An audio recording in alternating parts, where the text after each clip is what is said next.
Welcome to the Viking Age podcast. It's the official podcast of the VikingAge.com. My name is Chris Schad. I write for FanSided and Zone Coverage. My co-host is Adam Patrick, one of the lead editors at the NFL division at FanSided, and he runs the VikingAge.com. This is the Viking Age podcast on the Viking Age YouTube channel. We're also in podcast form on Apple and Spotify the very next day, and however you consume us. Make sure you like, comment, share, and subscribe so you never miss an episode and we can spread the word to the masses. On today's show, we got a quarterback, we got injuries, and we got the Atlanta Falcons. So, Adam, I don't know about you. I've been kind of jacked about this podcast ever since the game ended on Monday, but how are you feeling right now?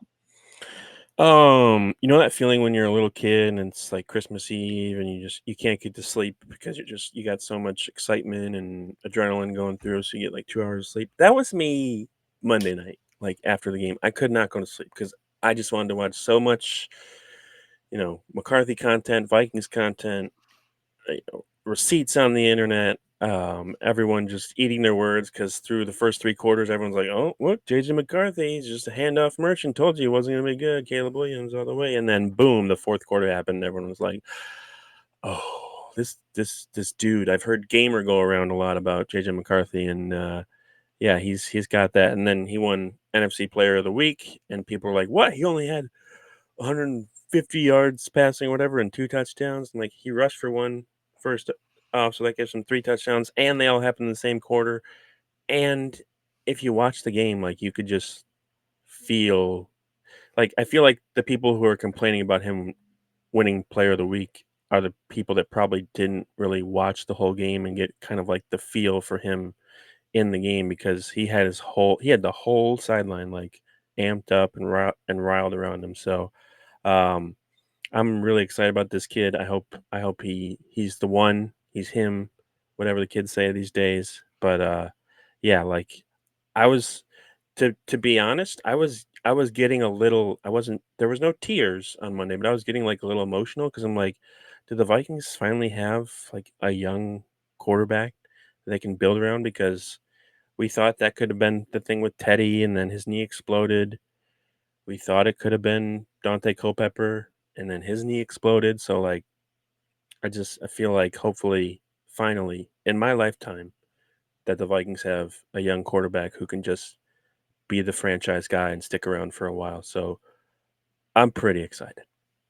I mean, for 3 quarters, I had a Viking identity crisis, I Mhm. think, because like there are just all sorts of thoughts going through my head.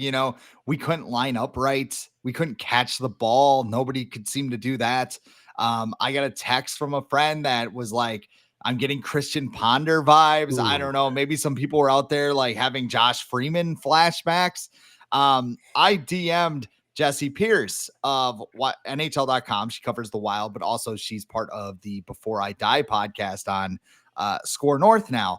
And in March, when all the Aaron Rodgers stuff was going on, I went to one of her shows with the Bar Down Beauties. If you're a hockey fan, go check that out as well. But we were talking Vikings, and she's just like, would it really be that bad if, we signed Aaron Rodgers? Like, you'd get used to it. I'm like, nope, no way, not so ever. If you follow the podcast, you know my feelings on that. And even I sent her a message just saying, man, maybe I should have been more receptive to your, pitch on Aaron Rodgers because he threw 4 touchdowns. JJ doesn't look that good.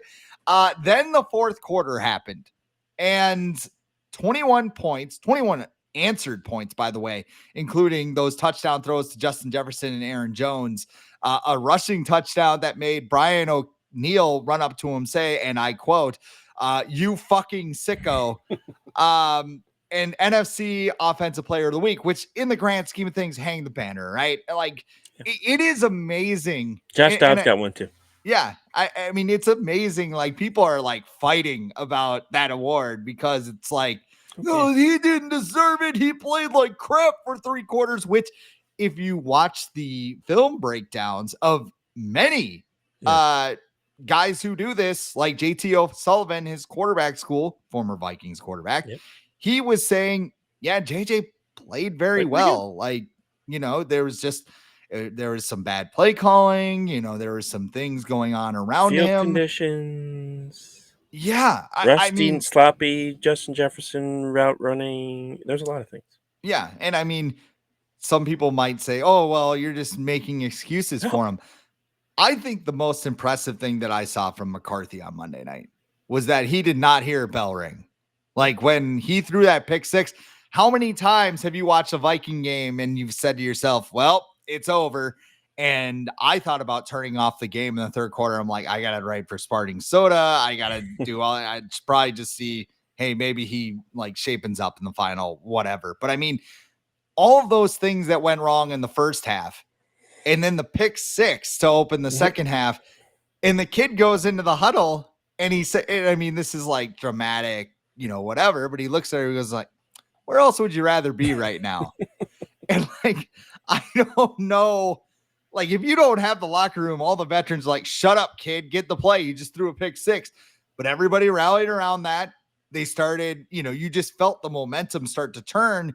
And it's aura, it's charisma, whatever the kids are saying these days. Like, I hate to compare this to Kirk Cousins, but like when he was doing comebacks and all that stuff, it just felt like he was kind of being nudged. Like, this is who JJ McCarthy is. He's a guy who's cool, calm, collected. I don't know if that makes him a franchise quarterback, but I also think that it bodes very well for his career that he got punched in the mouth. He climbed up the ropes and said, is that all you got? And then delivered a game-winning fourth quarter. So this team is 100% bought into JJ McCarthy, and I feel like it happened well before the fourth quarter on Monday night in Chicago. Definitely. I think he needed that pick six, by the way. I think he needed that Taste the to blood in his mouth or get whatever.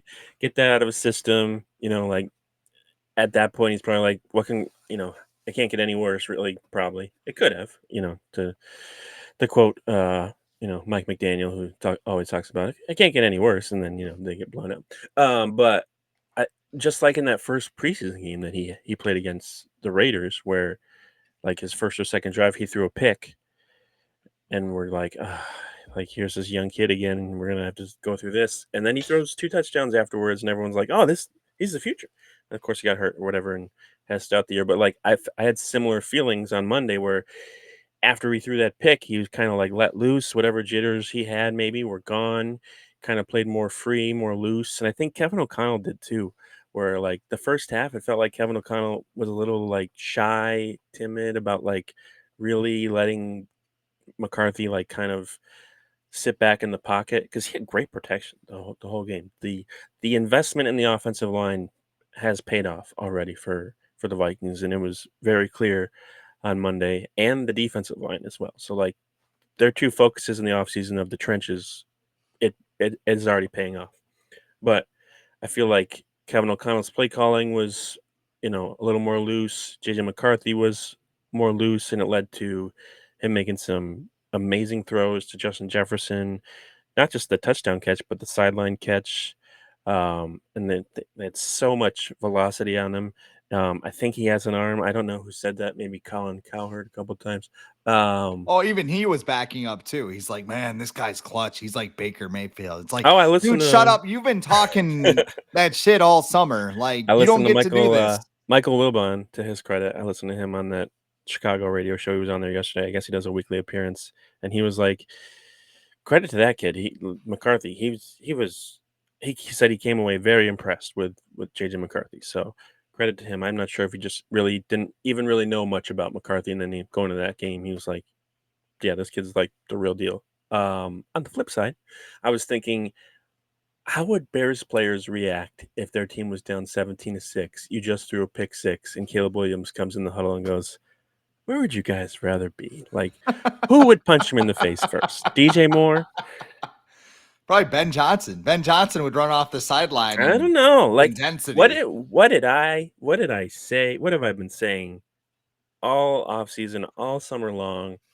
Being a head coach is so different from being just an offensive coordinator calling the plays. And he made some mistakes. Whether it was the challenge that was stupid and a waste of timeout, not getting the play calls in time, all the pre-snap penalties. My God, like how many false starts are you guys going to have at home And then, the decision to have Carlos Santos kick that field goal and then give the Vikings great field position, like he made a bunch of mistakes that a rookie head coach would make. So I think he still did a pretty good job in terms of like his first game, but you could tell the difference in between how Kevin O'Connell's been a head coach for 4 years and Ben Johnson. This is his first game as a head coach. So I think the expectations for Ben Johnson, especially going into this weekend against the Lions, I wonder if he was maybe looking ahead a little bit to the Lions. If the Bears go 0-2, everyone I feel like is going to start freaking out, but like it's his first. He's never been a head coach before. This is a thing. Not everyone can come in and be Matt LaFleur or Kevin O'Connell and win 13 games in their first season. So a lot to take away from that game, but it was a different kind of fun too. Like where like the first three quarters, like okay, whatever, it's gonna be a rough year, and then the comeback happened. And I don't know about you, but I was shouting at the TV like, "Let's fucking go!" Like I tweeted out, I said, there's no way to break in a new apartment that screaming fuck at the top of your lungs during a Vikings game. So my apartment complex actually has, Mhm. they have parties. So they get together, and apparently it was in the wrong room because I went to the wrong one and nobody was there. And I'm like, well, it's Sweet kickoff party. soon. I'm not gonna run around and try and find it. So I went back up to my apartment, and I was thinking in the first three quarters, I'm like, I'm kind of glad I didn't go to that party because they probably would have been, this guy's a psycho. Okay. But no, once they got going, it was just like an adrenaline rush. And I Yeah. think the point that really got me was the McCarthy fourth quarter touchdown. Like I felt the same way Brian O'Neill felt. Oh, the RPO. And Yeah. yeah, and then I got a text from another friend's like, we get a Kevin O'Connell speech tonight. And I was like, oh. Oh yeah. And O'Connell had his speech, and then the last guy, he said everybody believed in this guy. I'm paraphrasing here, Yeah. but introduces JJ McCarthy, and McCarthy just comes out of like this crowd of Vikings, and, yeah, like high fiving people, and like Sam Darnold last year is like, hey, This yeah, was more like this is Sam. It was more cool. like Sam Darnold at the end of the season when he had like a bunch of confidence and everyone was pumped for him. Where like this Yeah. is one game. This is one game into McCarthy's career, and they want to throw him up in the air and everything because they're just so pumped. It's fun. It is one game, so I don't want to get my expectations too high, but for now, it was enjoyable, and like this is part of the reason why getting older, like just because my team doesn't win the Super Bowl doesn't mean I don't get to enjoy the season. Like moments like this are like I I don't like take for granted or whatever. Like I just like to enjoy them as much as possible, soak in all the content and podcasts I can, because next week it could be a different story, and we'll be talking about something totally different this next week, but hopefully not. Here's our weekly wild dig. I don't know why, but like Vikings, I'm able to do that and just enjoy week by week and the moment and the content and everything. Whereas like the wild, it's just like, no, don't celebrate the fact that they're beating the piss out of bad Eastern Conference teams. Like, what are you do? Like the goal is to win a playoff series. I don't care what happens in the regular season. And I don't know. I'm like the biggest villain in the wild fan base, but it's okay. I'm okay with it. Let's get back to the Vikings quick. Lots of other things happened outside of the quarterback. What caught your eye against the Bears that was not JJ McCarthy related? I mean, I already kind of hinted at it, but just the play of the trenches, the new and improved trenches, the interior of the offensive line, Donovan Jackson just was excellent. No pressures allowed in his first ever NFL game. Um, you know, Javon Hargrave and Jonathan Allen were just insane, just getting after the quarterback the whole time. Like credit to Caleb Williams because I think he only got sacked once, but Vikings had 30 pressures on Monday. Like, and this is against a Bears offensive line that's supposedly improved as well. And Like, did you see the stat about Jonathan Allen and Javon Hargrave? yeah, Not they to had interrupt they you, had but they had 13, and I think like the whole interior Vikings defensive line last year, the whole season had like 21 or something. like Yeah, 30 or something. yeah, Yeah, it that's was just that's insane. bonkers. So it's paying off. Hopefully those guys stay healthy because it's a long season or whatever. But I think a surprising thing that a lot of people haven't been talking about is we didn't hear a thing about like the Vikings cornerbacks and like how poorly they played. And that's something similar like with offensive line. If you don't hear about them, then they're probably doing a good job. Like Isaiah Rodgers, Byron Murphy, Jeff Okuda, like I don't remember them getting burned or anything like that. And maybe that's Caleb Williams just not having the confidence to throw the ball downfield. But I feel like game one, Isaiah Rodgers and Jeff Okuda, who's now I believe in concussion protocol, um, and Byron Murphy, like I feel pretty good about that group now. But yeah, and then Jordan Mason too, just like an awesome addition, just a bulldozer. It's like a breath of fresh air too. Like it's the fourth. I think his play in the fourth quarter was just as important as McCarthy's because those Bears defenders, they were probably tired, and here comes Jordan Mason just running them over, and they're just like, okay, whatever, just get out of the way. So I think his performance was one of the most impressive of the night. I saw the Brohioan, the Twitter account, Yep. X account, posted a video this morning. He's like, you know who Jordan Mason reminds me of? And it's just a clip of Marion Barber the third, just running over people, just full contact. Like not one guy is going to take him down. There was, I think he had 3.7 yards after contact, which no offense to Aaron Jones, who didn't have a great game outside of that long wheel route touchdown. I think he's gonna be a Chester Taylor third down, and that's fine. Yeah, that's fine.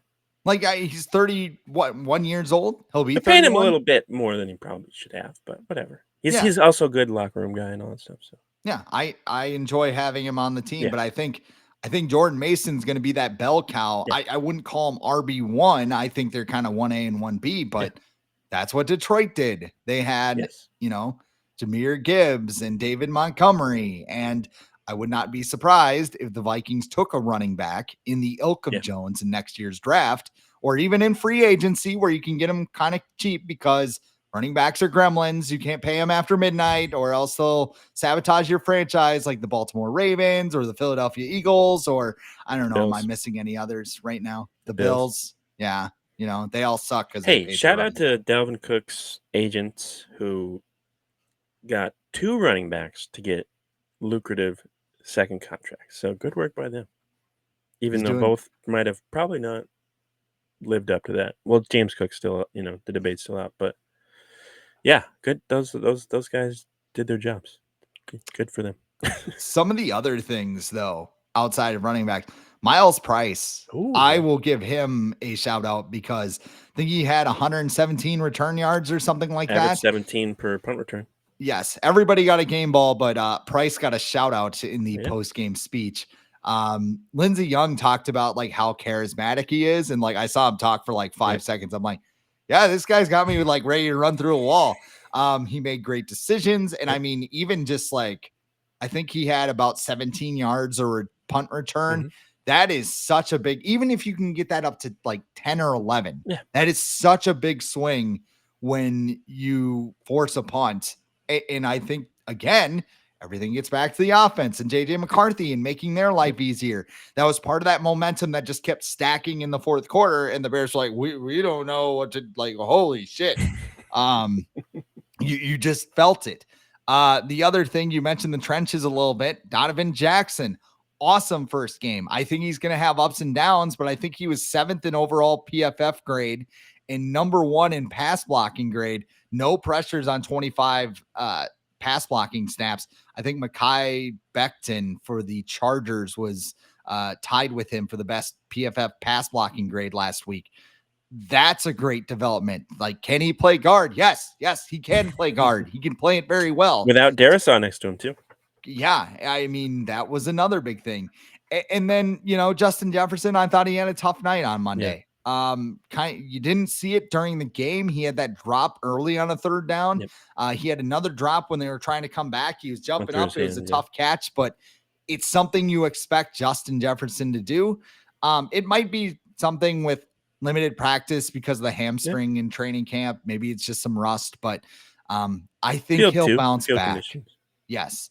And then Kevin O'Connell, that was the last note I had. They came out before the fourth quarter hit. I was kind of like, they're coaching to avoid disaster. And like, that's the worst.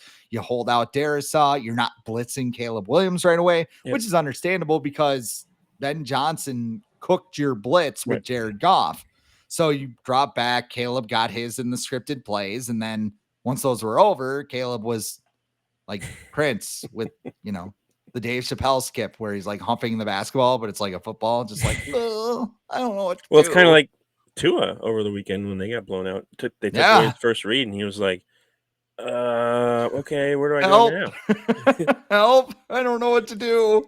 I need an adult. Like Caleb Williams scrambled and he stepped out of bounds. Like that was, I don't think I've ever, somebody called it like the sideline Orlovsky. Where he like stepped on the line and then he like did the Jordan Derek Jeter jump throw. It's like, no, that's like stuff you do on like the playground and stuff. That's what he does. That's why some people don't think he's a good fit for Ben Johnson's offense because he's too off schedule. We're like, you just need to run the plays, man. We don't need you to like scramble every single time. And helped them this game because the Vikings had 30 pressures, but I wonder like how many pressures were because of Caleb Williams, like just leaving the pocket and stuff like that. Also KOC 2-minute kickoff decision. Awesome. Oh yeah. Like that was great. And Ty Chandler apparently was hurt. And like, he's like, oh, please don't make me. I mean, he probably in the back of his mind, he's like, oh man, this is not going to be good. But Kevin O'Connell, come out. He's like, all right. And that's another thing where Ben Johnson, you probably learn because if you kick it short, kick it out of bounds, kick it out of bounds, kick it short, I mean, you don't have a strong leg kicker. Like, kick it somewhere other than the returner where he can run, kill that clock. And I think he killed like 10 seconds. So it was like, it wasn't just a 2-minute warning. It was like 1:55 left. Yeah. The big thing was it went past the 2-minute warning. Mm-hmm. So, because if it went before, then I think the Bears had 1 or 2 timeouts left. And they had 2. Yeah.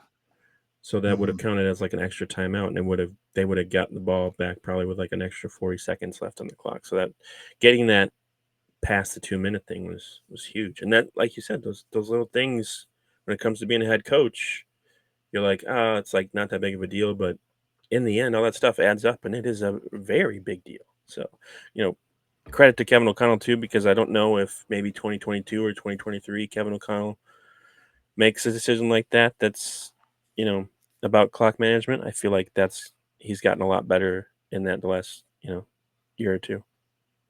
And the other thing is too, Will Reichert is OTC 3. So I don't know if I gotta put up 3 or whatever, but they kick into the wind, 59 yards. Yeah. Roman Reigns, JJ McCarthy, Will Reichert. That's my OTC depth chart. So there you go. And Levi Drake Rodriguez. Yes, because he looks like he just looks like a guy who should be in the. Who are you? I play tackle for the Vikings. I see you look the part.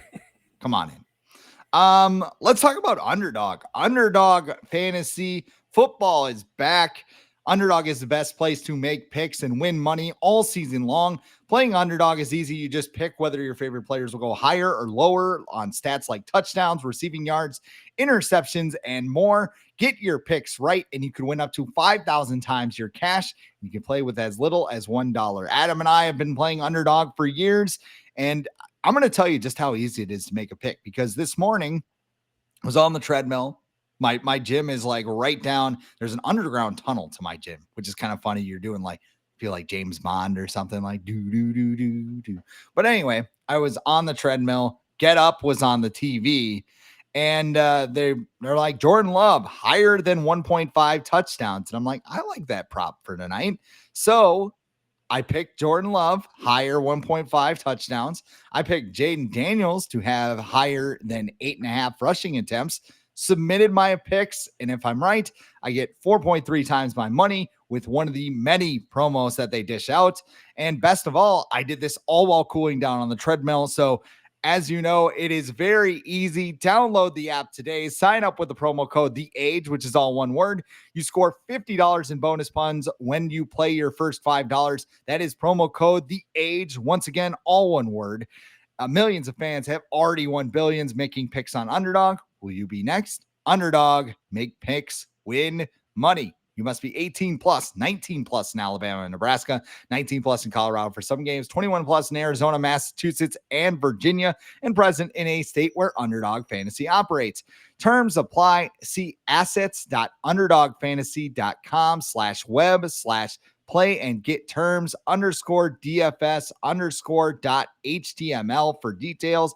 Offer is not valid in Maryland, Michigan, Ohio, and Pennsylvania. If you are concerned with your play, call 1-800-GAMBLER or visit www.ncpgambling.org. And in New York, call the 24/7 Hope line at 1-877-HOPE-NY or text HOPE-NY, which is 467-369. All right. On to the Falcons, which means we have to talk about Vikings injuries, and they got a little banged up on Monday night. Christian Darrisaw and Harrison Smith are still working their way back from injury and illness, respectively. I don't know. Do you want me to list everything? We can just talk about it, or do you want me to go bullet by bullet here? I think the most notable ones, because I think Kevin O'Connell said yesterday there's probably going to be it's going to look like there's a lot of guys on the injury report, which it does, but mostly it's just like bumps and bruises from Monday night, and they only had a walkthrough yesterday, Wednesday. So these are all just like estimations, but it sounds like Christian Darrisaw is probably going to play on Sunday, which makes me think that the Vikings did not want him on that turf on Monday. And I can't blame them.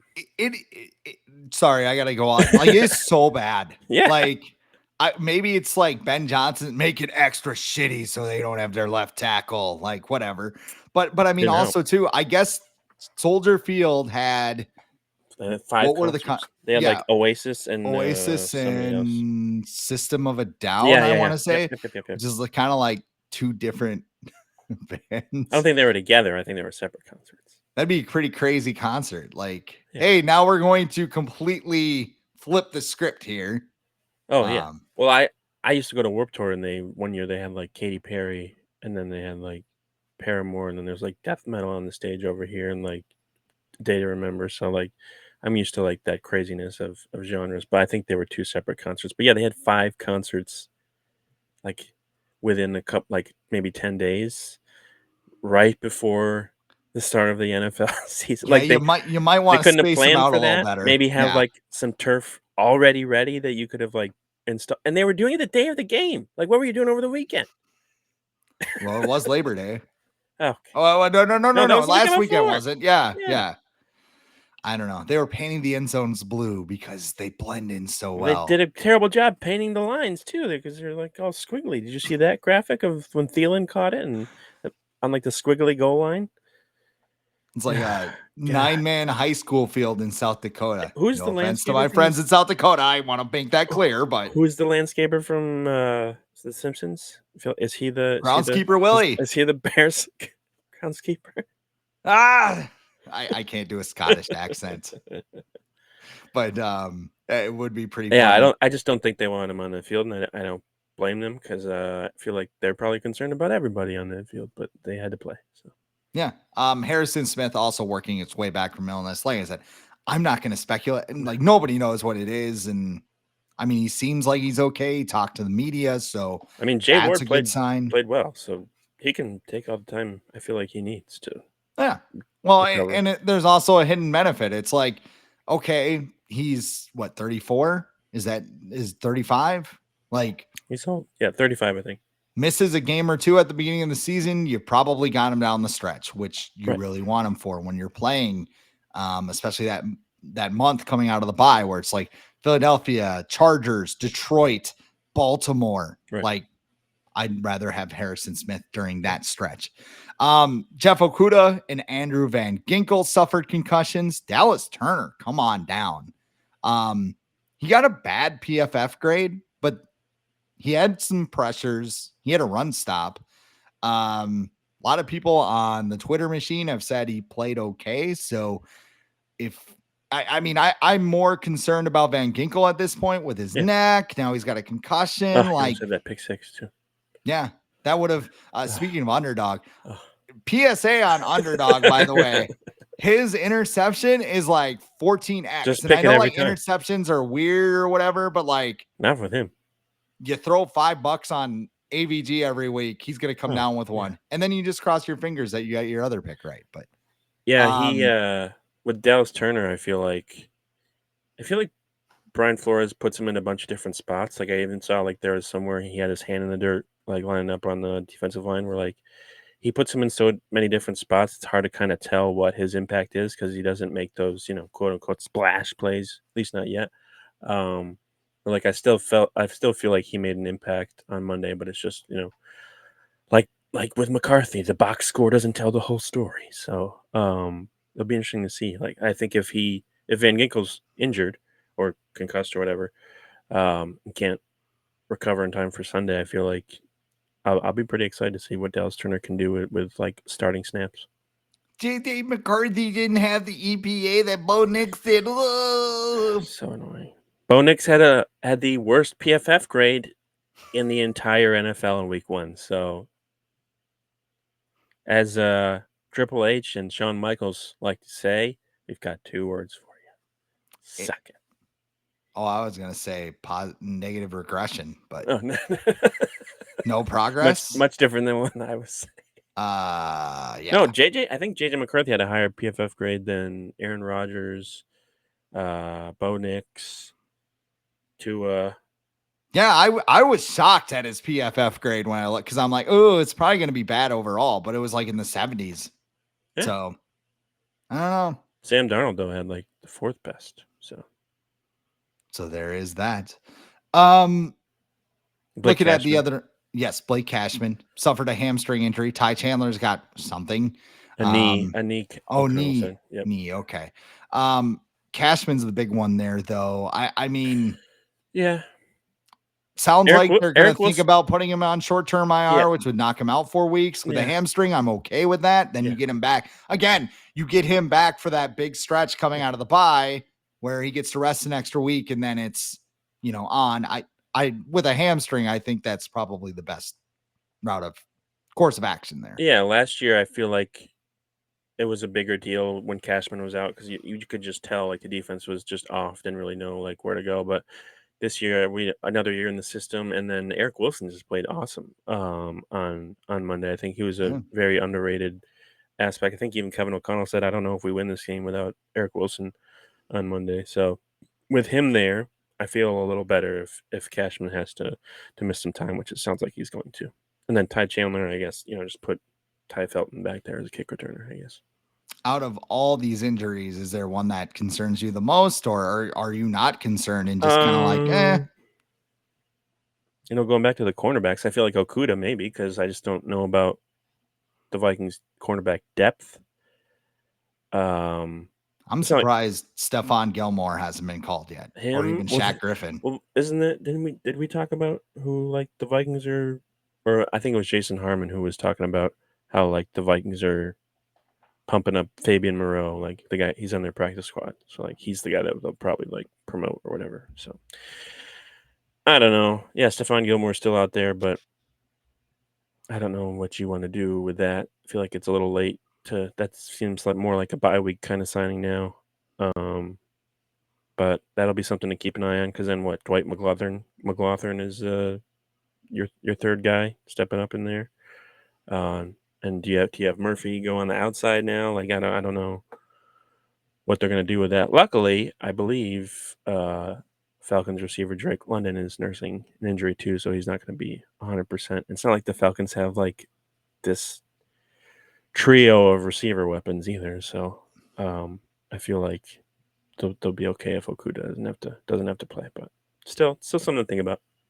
Yeah, I mean, the look of the injured list doesn't look great, but also they're 2 days removed. I mean, typically they'd be 2 full days removed from a game by the time they'd have to post the injury report. So everything's just sped up. And it was also, it's not Brock Purdy. Offensive genius Kyle Shanahan. He's been talking about Mac Jones. Here's your chance, buddy. Here's your chance. He is also, I tweeted this out, but he's like one step away from like fighting his quarterback and like ordering Red Man in bulk because they asked him about Jake Moody and they're like, hey, was it hard to cut him? And he's like, nope, not a hard decision. Did Thomason ask him that? Was he the one that asked? Thomason just flew in randomly. The Niners Reporters have lost their mind right now. Did you see the Detroit reporter talking to Dan Campbell? I heard some weird question was asked, but what did they ask him? So I guess it's two Detroit guys. So like the first one was interviewing Dan Campbell. It was during his press conference. And he's like, hey, everybody's mad about these coordinators. Did you think about running the exact same offense from last year? Like there's no motion or anything. And like Dan Campbell, who I would not want to piss off like by any means necessary. He's like sitting there. He's like, did you see the motion? Did you see all this stuff? Did you see that? And two, like, why didn't you run the exact same offense? Because nobody runs the exact same offense from year to year. Maybe the terminology is different now that they have different offensive coordinators, but like they're not going to run the exact same stuff because it worked last year. I guess that's what happens when most of your bloggers and fans and all that stuff started following in 2023. There is that. Ben Johnson also got asked, did you think of the fans before leaving Detroit? And he's like, yeah, I thought about a lot of and he had a good answer to it, but it's like, what is that question? Like, oh man, this is such a great opportunity, but the Detroit Lions fans, they're man, paying me $13 million a year, so yeah, I'm gonna leave. Sorry, I hurt some fans' feelings. Like they just even Alex Anzalone was like, if you think our coordinators suck, you're not intelligent. And I'm like, well, yeah. Also, it's funny that like no one from you would expect someone from like the New York media to ask that to Aaron Glenn or whatever, but he seems like he's got that. I got good vibes from I got good vibes from the Jets playing against the Steelers under Aaron Glenn. I think he's gonna be good. Like, but yeah, like not everyone's Ben Johnson.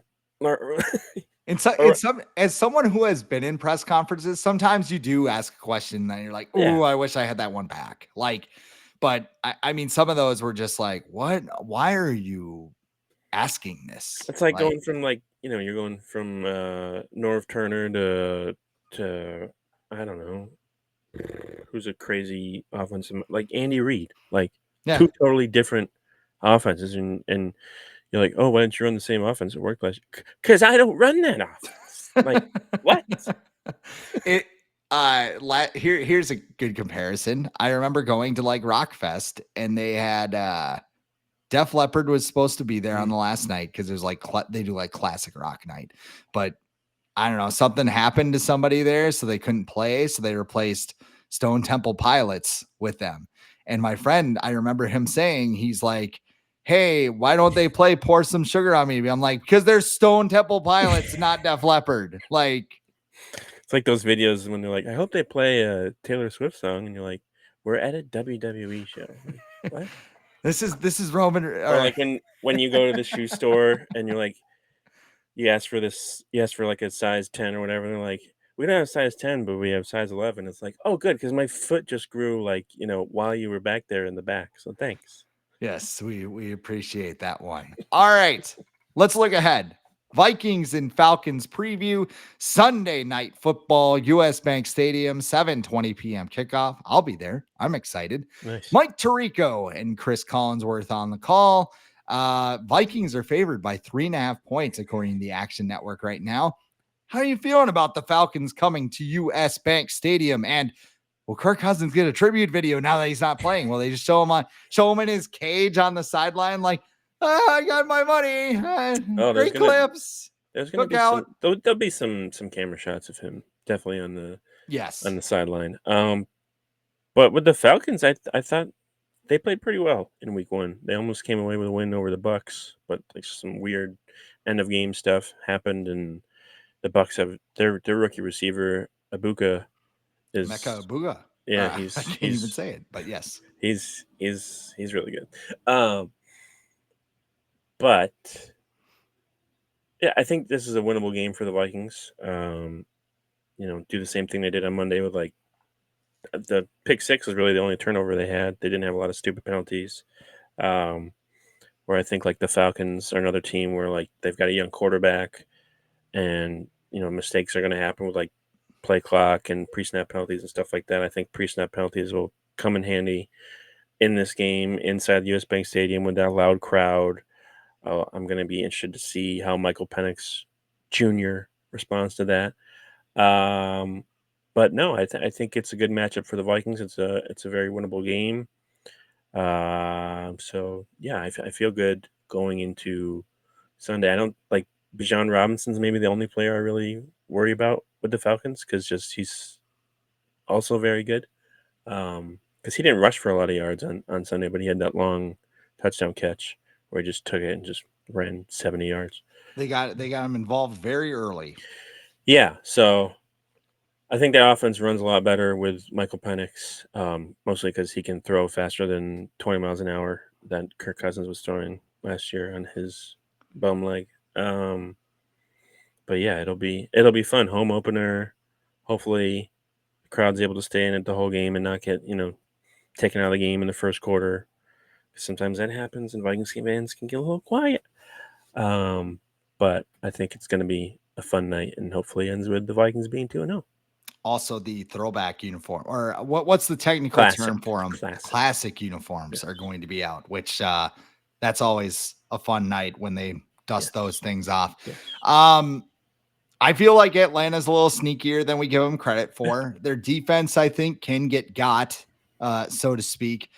Drake London, you mentioned all of them. Drake London, Darnell Mooney, sounds like they're going to play after they both suffered injuries. Bijan Robinson, definitely a threat. And then, you do have to worry about Kyle Pitts. I know there's the negative stigma from, well, he caught 7 passes last week. So I don't know. I mean, he can make a play that can hurt you.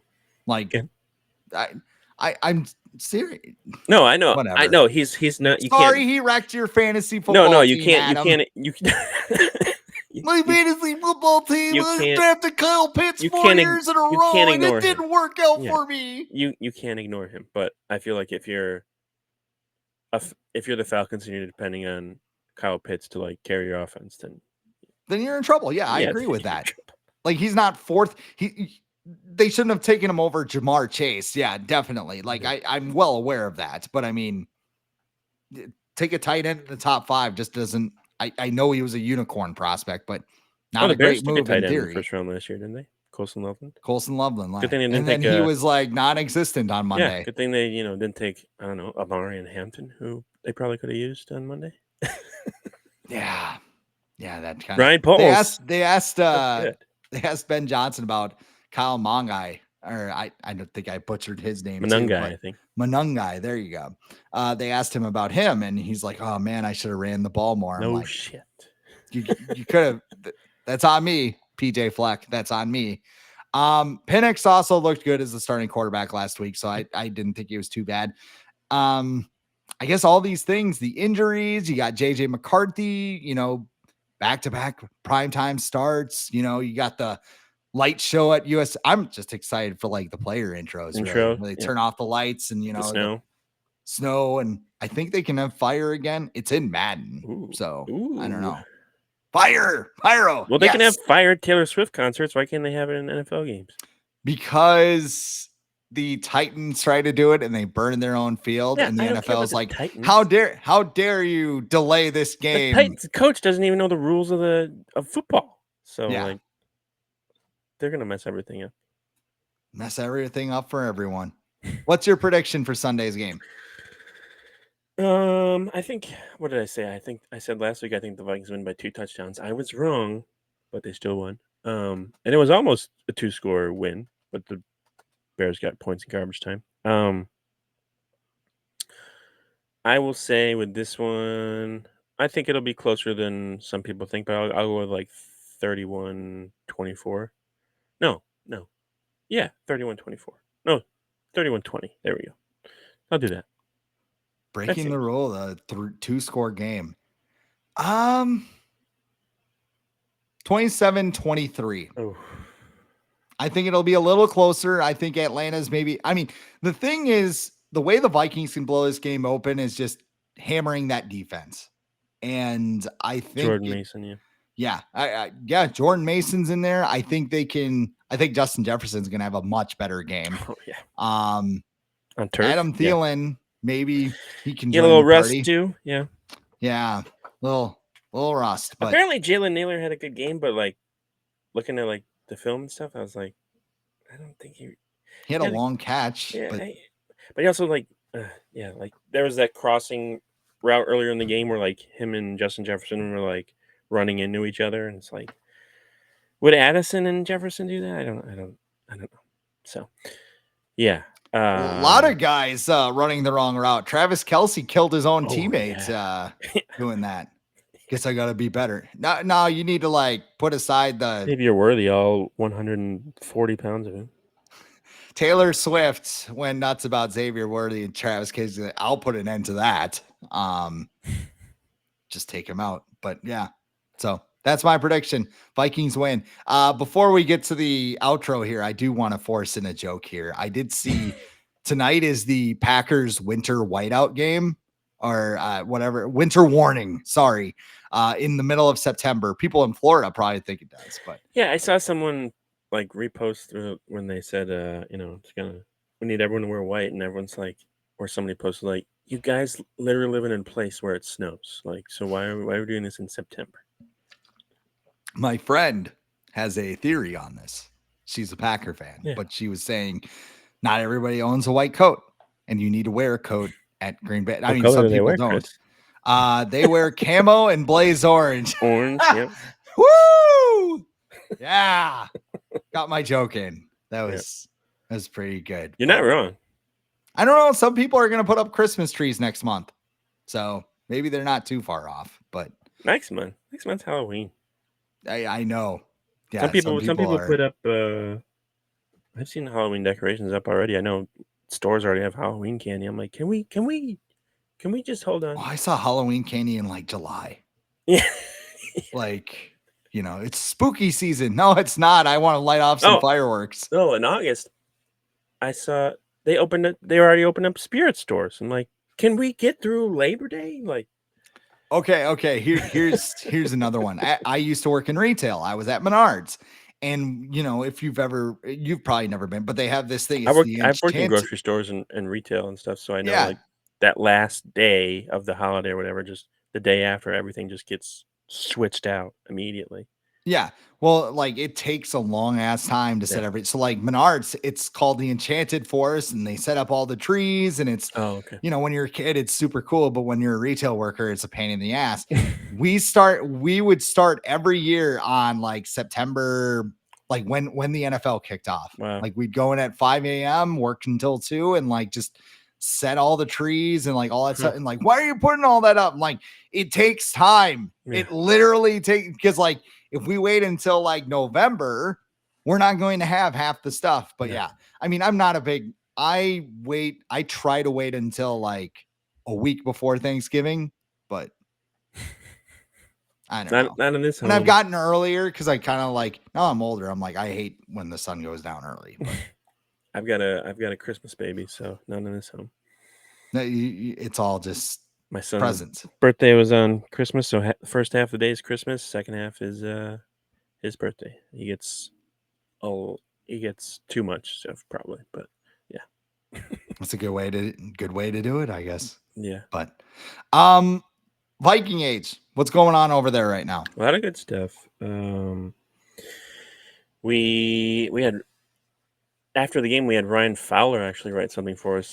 People probably know him from the Draft Network, and he's writing for us now at FanSided. And he had a really good reaction piece to JJ McCarthy and how, like, despite his struggles and then, turning things around, it's still good to have patience with him. So I would recommend go checking that out.